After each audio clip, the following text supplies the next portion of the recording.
은혜와 사랑을 간직하며 살아가는 성도들, 또 이렇게 성일을 맞이해서 주님 앞에 나와 기쁨의 마음, 사랑의 마음으로 예배하고 있는 줄로 믿습니다. 오늘은 여느 날과는 조금 구별되어진 명절을 하루 앞둔, 또 안 믿는 사람들은 연휴 기간 가운데 아주 좋은 황금 같은 연휴를 보내고 있는 그러한 시간들입니다. 이때 우리의 성도들의 마음속에 이제 일가 친족들을 만나기 위해서 예배 마치고 흩어질 터인데, 어떠한 마음을 가지고 가서 우리 일가 친족들, 이웃들을 만나게 할 것인가, 한 주간 제 나름대로 설교자로서 기도하며 또 준비하는 가운데에서 오늘 우리에게 주신 이 말씀, 사랑의 마음이 회복되어지는 그러한 은혜로 나아가기를 바라는 마음으로 오늘 말씀을 준비했습니다. 그래서 제목이 사랑의 마음 회복이라는 제목의 말씀으로 은혜의 자리로 나아갑니다. 오늘 15절로 17절까지의 말씀이 한 단락으로 구분해 볼 수 있겠고요. 그리고 18절부터 23절까지의 말씀이 한 단락이지만 18, 19절, 20절의 말씀이 본 내용이기에 21절 이하의 말씀은 봉독하지 않았습니다. 이 두 말씀이 연결선상에 있고, 이 말씀을 통해서 이제 명절을 맞이하고 한 주간의 삶 속에서 어떠한 믿음의 성도로 살아갈 것인가에 대한 사랑의 마음 회복되어지는 은혜가 있어지시기 바랍니다. 이 요한복음 21장의 말씀은 너무나 우리에게 잘 알려져 있는 말씀이고, 저도 이 본문을 가지고 여러 번 설교했던 기억이 있고 우리 성도들도 많이 들어봤을 것입니다. 주님께서 베드로에게 네가 나를 사랑하느냐라는 그 질문 무려 3번이나 하십니다. 왜 주님께서 3번이나 베드로에게 질문을 하셨을까라는 내용은 여러 설교자들을 통해서 알고 있습니다. 과거 주님께서 십자가에 못 박히실 때에 베드로가 주님을 무려 3번이나 모른다고 부인했기에 그것을 확인 차원에서 주님께서 물으신 것이 아니냐라고 많은 설교자들이 또 설교를 했고 지금도 앞으로도 할 것입니다. 예, 그 말씀도 맞습니다. 그렇다면 너무 잔인하잖아요. 우리 아픈 과거를 끄집어내면 기분이 좋아요, 안 좋아요? 썩? 그러니 주님 십자가에 못 박히시기 전 베드로가 심지어는 주님을 향해서 저주까지 했지 않습니까? 나는 도무지 알지 못한다라고까지 부인했던 그 아픈 기억, 그 아픈 기억을 주님께서 부활하셔서 베드로 앞에 나타나셔서 네가 나를 부인했으니까 나도 너 그 모습을 한번 다시 점검해야 되겠다라고 그렇게 좀 잔인한 모습으로 주님께서 질문하셨을까? 그런 의구심도 가요. 그런데 원문을 공부를 해보니까, 연구를 해보니까 좀 그런 내용과는 조금 거리가 있더라고요. 정말로 이 말씀 속에 의미하는 주님의 물으심의 의미가 무엇인가에 대해서 더 깊이 볼 수 있는 믿음의 성들의 통찰력도 있어야겠지만 제가 원문을 이번에는 좀 많이 분석을 해봤습니다. 그래서 원문적 관점에서 한번 말씀을 드리겠습니다. 조금 어려울 수도 있습니다. 그러나 진실로 이 말씀이 우리에게, 오늘을 사는 우리에게 어떤 의미를 주는가에 대한 부분 굉장히 도전적입니다. 한번 나눠보도록 하겠습니다. 원문을 보니까 주님께서 베드로를 향해서 야 베드로야 라고 묻지 않습니다. 뭐라고 부릅니까? 베드로의 본명이 뭐예요? 시몬. 그럼 아버지는 누구예요? 몰라요? 본문에 기록되어 있는데. 아버지는 누구예요? 요한. 요한의 아들 누구요? 시몬. 그러면 아버지가 누가 되는 거예요? 요한이 되는 거지요. 왜 구태여 주님께서 야 베드로야 또는 게바야, 아람어로 게바라고 그랬지 않습니까? 반석이란 뜻인데 주님께서 이름을 붙여줬잖아요. 네 이름을 반석, 베드로라 이름을 별칭을 붙여주셨잖아요. 그래서 성경에는 계속 베드로라 연결이 되어지만 오늘 말씀에 주님께서 유달리 요한의 아들 시몬아라고 물으세요. 그럼 여기서부터 뭔가가 좀 달라 보이지 않습니까? 요한의 아들 시몬아, 조금 위에 설명하겠습니다. 너가 이 사람들보다 나를 더 사랑하느냐? 두 번째도 요한의 아들 시몬아, 네가 나를 사랑하느냐? 또 17절 세 번째도 요한의 아들 시몬아, 네가 나를 사랑하느냐? 이렇게 물으시거든요. 그런데 첫 번째 질문 속에서 요한의 아들 시몬아, 네가 이 사람들보다라는 이 표현이 첫 번째는 붙어 있습니다. 그 부분도 원문에 상당히 좀 중요성을 가지고 다루고 있습니다. 먼저 요한의 아들 시몬아라고 부르신 이유가 있습니다.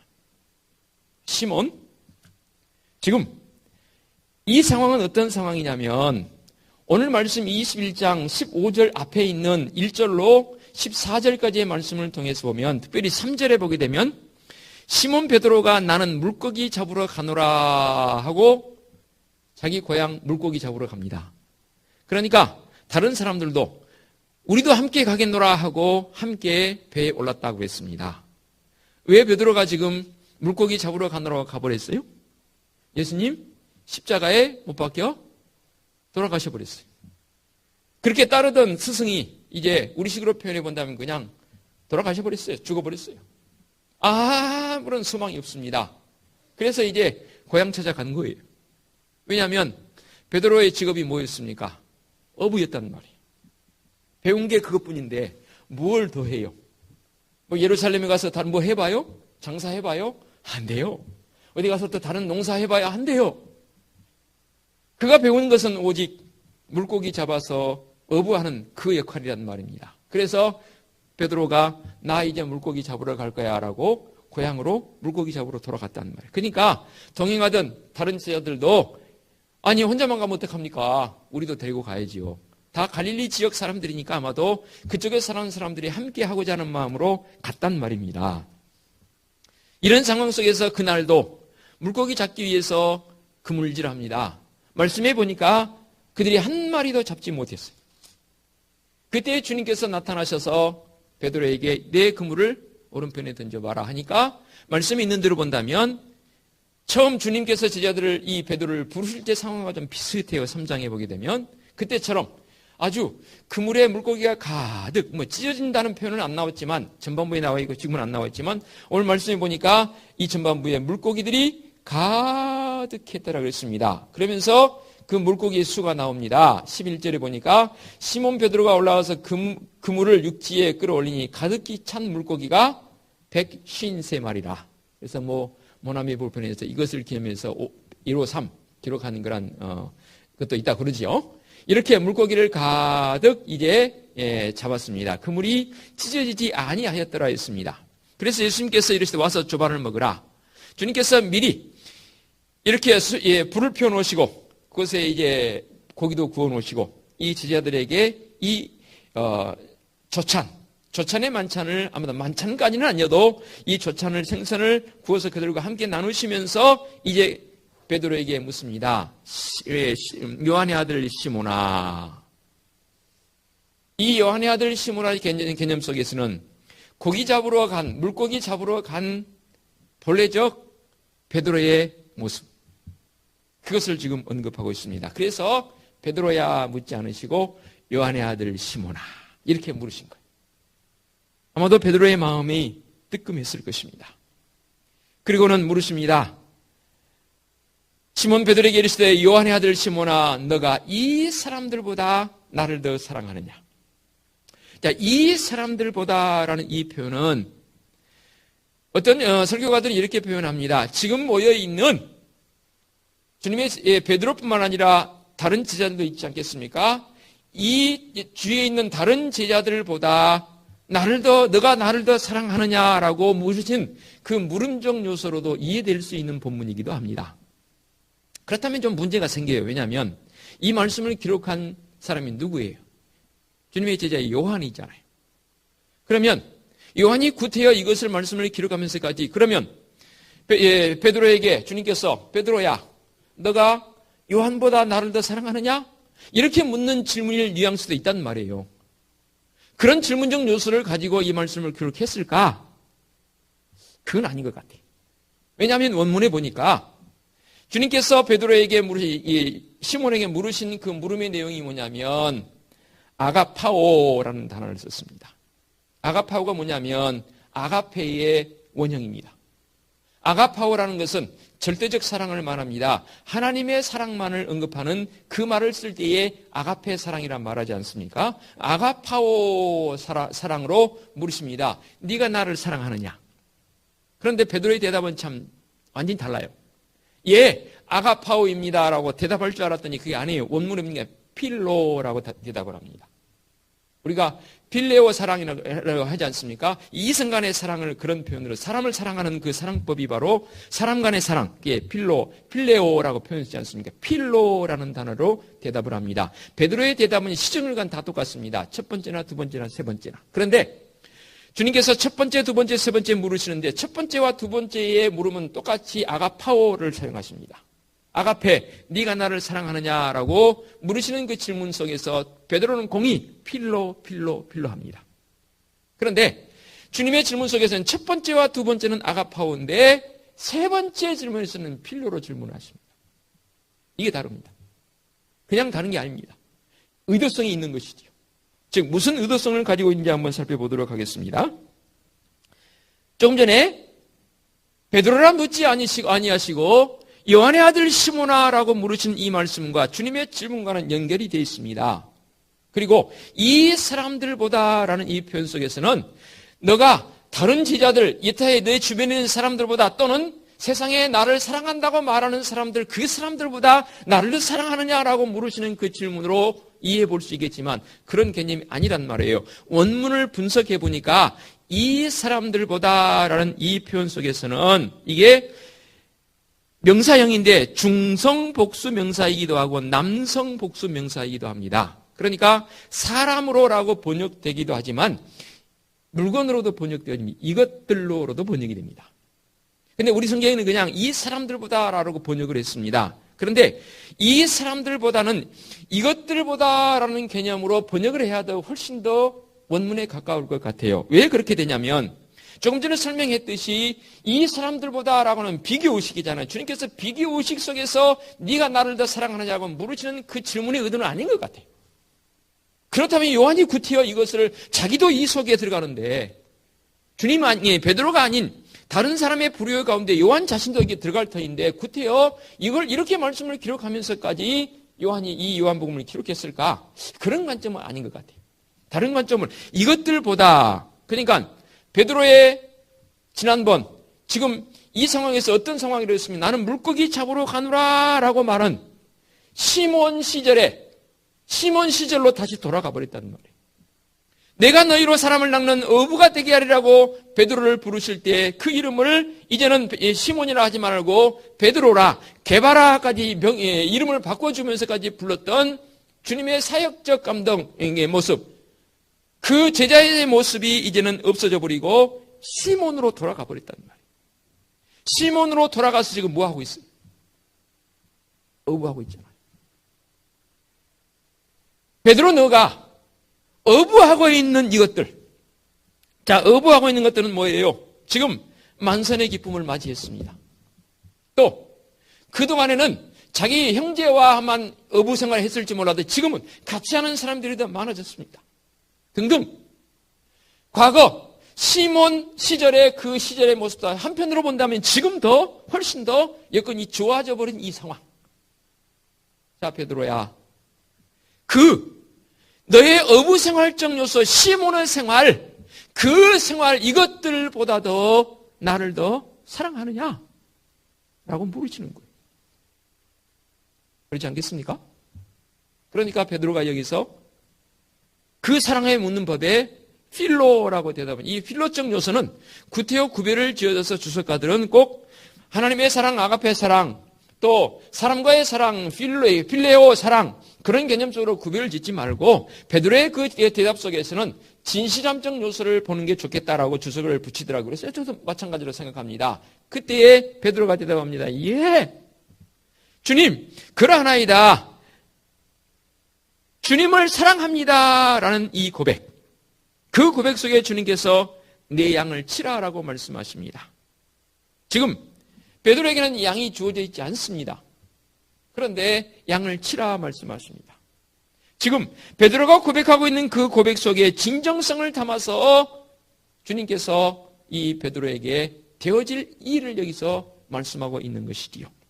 자, 이것들보다 지금 네가 하고 있는 이 어부적 생활과 함께 시몬 시절에 했던 그 모든 것들이 다시 내게 지금 돌아와 있는데 그 시절로 내가 돌아와 있는데 그거 정리하고 진짜 진짜 나를 사랑하고 나를 따를 수 있느냐라고 베드로에게 확인하시는 내용이 바로 첫 번째 질문이란 말이에요. 그리고 두 번째 질문 또 이렇게 물으십니다. 똑같은 질문입니다. 요한의 아들 시몬아, 너가 나를 사랑하느냐? 조금 전에 말씀드린 것처럼 이 질문도 아가파오입니다. 네가 나를 사랑하느냐라는 이 두 번째 질문은 뭐냐면, 자, 그러면 네가 지금까지 시몬 시절에 했던 그 모든 것들을 다 버리고 나를 사랑한다, 내가 고백했다. 그렇다면 나를 위해 무엇인지 할 수 있느냐라는 질문 아니겠습니까? 그냥 고백으로 그친 것으로 끝난 게 아니라, 그렇다면 내가 고백한 그 고백 속에서 나를 위해 무엇인지 할 수 있느냐라고 물으시는 주님의 질문적 녀석, 즉 나의 기쁨을 위해서 어떤 일인지 내가 감당할 수 있겠느냐? 라는 그 질문입니다. 그게 바로 아가파오입니다. 그러니까 베드로가 여기서 고백합니다. 예, 주님을 사랑합니다. 역시 답은 필로입니다. 필레오입니다.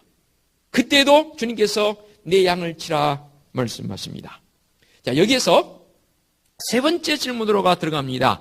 세 번째 질문에 원문에 보니까 아가파오 질문이 아니라 베드로가 대답했던 필로의 질문으로 질문을 던지십니다. 자, 여기에 굉장한 깊이가 있습니다. 주석가들은 또 설교가들은 이렇게 표현하기도 하더라고요. 주님께서 아가파오 질문을 두 번이나 던지는데 그럼에도 불구하고 베드로가 깨닫지 못하고 자꾸만 필로 대답을 하니까, 그래, 그럼 네가 사랑하는 필로, 그 필로로 주님께서 물으셨다라고 해석을 해서 설교하신 목사님들도 계시더라고요. 뭐 그것도 틀리지 않겠지요. 그러나 좀 깊이가 없잖아요. 그런 단순성을 가지고 질문하셨을까라는 개념보다는 이 필로적 개념이 무슨 개념이냐면, 주님께서 두 번이나 물으신 다음에 아가파오로 물으신 다음에 세 번째 질문은 그냥 네가 나를 사랑하느냐 개념이 아니라 필로적 개념이라고 말씀드렸습니다. 이제 나와 함께 하겠느냐, 즉 내가 무엇을 하든지 이제 나와 함께 이 세상 속으로 나아가서 함께 하겠느냐라는 질문입니다. 자, 다시 정리합니다. 첫 번째, 내가 이 사람들보다, 이것들보다 더 나를 사랑하느냐, 아가파오입니다. 이 선택적 개념입니다. 그러니까 베드로가 예, 시몬적 모습 다 버리겠습니다. 재차 다짐하는 거지요. 그리고 주님만 사랑하겠습니다 라고 주님께서 물으심에 대해서 베드로가 그렇게 대답했습니다. 그렇다면 두 번째 질문적 요소가 뭐라고 했어요? 자, 네 삶에서 나를 위해서 무엇인지 할 수 있느냐, 나의 기쁨을 위해서 어떤 일이 내가 할 수 있느냐라고 물으실 때 예, 그렇게 하겠습니다 라고 질문할 때에 세 번째 질문이 아가파오가 아니라 필로라고 그랬잖아요. 그게 뭐예요? 자, 이제 베드로야, 나와 함께 네가 이 세상에서 사역적 감당을 나와 함께 할 수 있겠느냐? 이 세상을 사랑할 수 있겠느냐는 개념이 아니라 이 세상 속에서 사역 속에서 나와 함께 할 수 있냐? 필로 할 수 있느냐? 라고 물으시는 거지요. 그러니까 베드로가 예, 그렇게 하겠습니다. 저는 이 말씀 원문을 이렇게 분석하면서 제가 여러분들에게 충분히 전달했는지 모르겠지만 베드로의 바른 신앙 고백이 여기서 비로소 여기서 인정이 되어집니다. 그리고 나서 이제 주님께서 베드로에게 이렇게 말씀하십니다. 저는 이 말씀 준비할 때마다 눈물이 나요. 18절 이하의 말씀 보게 되면 이렇게 주님께서 베드로에게 말씀하십니다. 베드로의 이 바른 신앙 고백 위에 내가 진실로 내게 이르니 너가 젊어서는 스스로 띠띠고 원하는 것으로 다녔거니와 늙어서는 네 팔을 벌리리라. 남이 내게 띠띠우고 원하지 아니하는 곳으로 데려가리라. 이 말씀을 하신 이유는 베드로가 어떻게 죽을 것을 아신 것이죠. 그리고 그의 죽음이 하나님께 영광을 돌리는 죽음이 될 것이라고 주님께서 미리 아신 거예요. 그리고 그 말씀을 선포하고 있습니다. 보십시오. 다시 복습합니다. 내가 지금 다시 업으로 돌아가 버렸는데 그것보다도 나를 더 사랑하느냐? 물으시는 사랑의 회복. 그 사랑의 회복 속에 베드로가 주님 그렇습니다라고 고백하자. 자, 그러면 네가 나의 기쁨이 될 수 있도록 다시금 재차 아가파오 두 번째 질문했다고 그러지 않습니까? 나의 기쁨을 위해 살겠느냐? 이게 무슨 말이냐면 우리는 이 땅에 살아가면서 우리 개개인의 기쁨을 위해 사는 경우가 대부분입니다. 믿음의 성도라면 최소한 주님의 기쁨이 되기를 원해야 합니다. 내가 어떤 사람에게 질문을 할 때에도 내가 어떤 상황에 있을지라도 이 상황 속에서 주님의 기쁨이 될 수 있을까라는 분명한 신앙인의 고백 속에서 질문해야 하고 그런 삶의 모습이 있어야 합니다. 나의 이익이 아닙니다. 내가 이 상황 속에서 주님의 기쁨이 되는 것이라면 해야 하고 주님의 기쁨이 되는 것이 아니라면 내게 손해가 주어질지라도 그것은 버려야 합니다. 두 번째 질문이 바로 그거예요. 베드로야, 이제부터 너 삶이 내 기쁨이 될 수 있겠느냐? 그래서 아가파고가 되는 것이지요. 예, 주님 그렇게 살겠습니다. 세 번째 질문에 그렇다면 나와 동행하는 모습으로 이 땅에서 필로 그렇게 살아 보일 수 있느냐? 하니까 예, 그러겠습니다. 그 고백을 주님께서 들으시고 베드로를 향해서 이렇게 말씀하십니다. 너가 젊어서는 스스로 띠띠고 원하는 것으로 다녔거니와 늙어서는 네 팔을 벌리리라. 남이 내게 띠띠우고 원하지 않은 것으로 데려가라. 베드로의 죽음을 예고한다 했지 않습니까? 눈물이 나요. 그래요. 누구나 다 우리의 젊은 시절 띠띠고 다녔습니다. 즉 젊어서의 모습이 무엇입니까? 나의 주관이 앞섰고 내 생각이 앞섰고 내 고집대로 살았던 지난 시간들의 모습, 그게 바로 젊은 모습 아니겠습니까? 혈기왕성했고 자기중심적이었고 권력을 더 사랑했고 모든 것이 다 내 자랑으로 삼았던 젊었을 때의 모습, 그거 다 스스로 띠띠고 원하는 것으로 다녔다고 그랬습니다. 그래요. 젊었을 때의 모습, 꼭 나이가 젊어서 육신적인 나이가 젊어서만 다닌 게 아니지 않습니까? 내 주관, 내 생각대로 살았던 시간들이 바로 젊음의 모습으로 표현해보자 그 말입니다. 그렇게 살았던 나이인데 그래서 너는 이제 늙어서 어떻게 다닌다고요? 늙어서는 네 팔을 벌리리니 네가 남에게 띠띠우고 원하지 아니하는 것으로 데려가리라. 늙어서의 모습은 뭡니까? 이제는 베드로가 바른 고백을 했습니다. 예, 그 무엇보다 주님 사랑하겠습니다. 무엇이든 주님의 기쁨이 되도록 살겠습니다. 그리고 주님 나와 동행해 주신다니 이제는 필로 이 세상에 나가서 사명적 모습으로 살아가겠습니다라고 고백하는 이 베드로의 그 고백을 들으면서 그래, 네 고백이 맞다. 젊어서는 그렇게 살았지만 이제는 내가 나이가 들었구나. 너 팔을 벌리는데 남이 내게 띠띠우고 원하지 않은 곳으로 가리라. 지금 너의 모습, 겸허한 모습, 순종의 모습, 이타주의를 의미하고 우리의 신앙의 일론이 되어갈수록 우리의 사명도 더 성숙해가는 모습으로 주님께서 베드로의 죽음이 어떠한 죽음이 될 것인지를 말씀하고 있는 이 은혜의 말씀 아니겠습니까?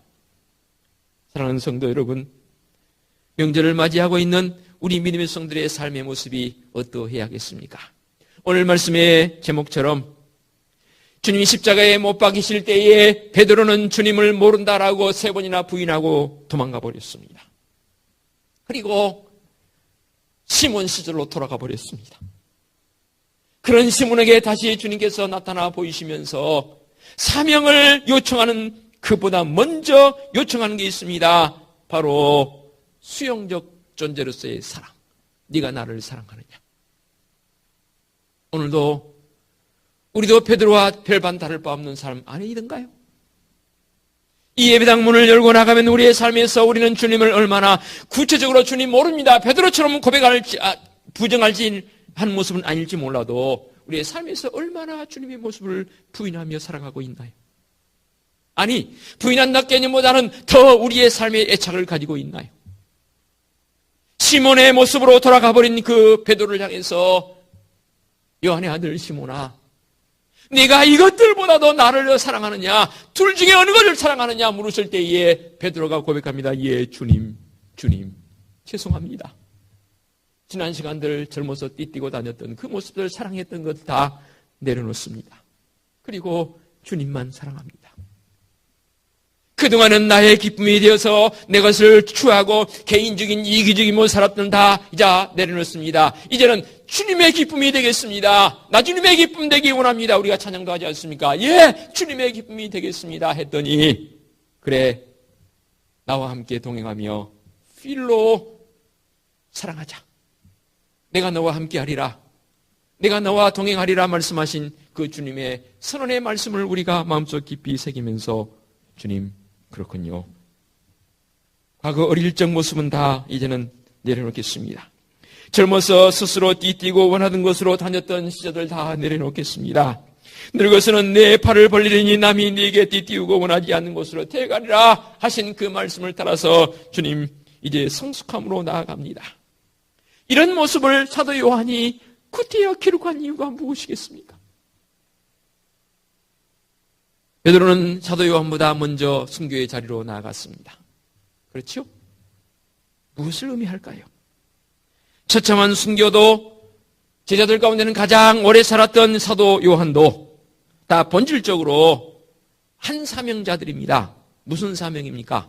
베드로는 양무리의 본이 되어진 순교적 삶을 살았던 것이고 사도 요한은 증인의 사명을 감당했던 사람 아니겠습니까? 복음의 사명에는 우월한 것이 없습니다.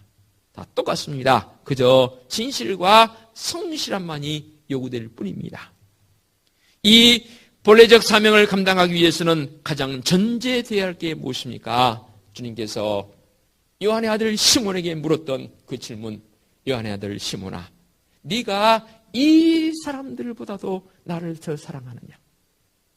그래요.